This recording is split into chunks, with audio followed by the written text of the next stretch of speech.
இங்கே இருக்கக்கூடிய பைரவர் உங்களுக்கு அப்பேற்பட்ட ஒரு அற்புதத்தை ஏற்படுத்தி தருவார். ஒரு அற்புதமான ஆலயமாக இது உருவெடுத்திருக்கிறது என்றால் இந்த ஆலயத்தினுள்ளே ஆகர்ஷண சக்தியை நீங்கள் யோசிக்க வேண்டும். மிக மிக விசேஷமானது தேய்பிறை அஷ்டமி. அந்த தேய்பிறை அஷ்டமியில் பகவான் கோயிலில்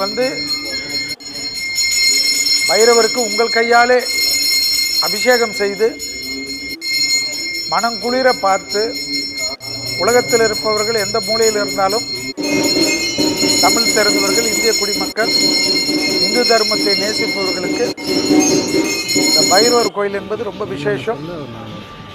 எதிரிகளுடைய தொந்தரவு,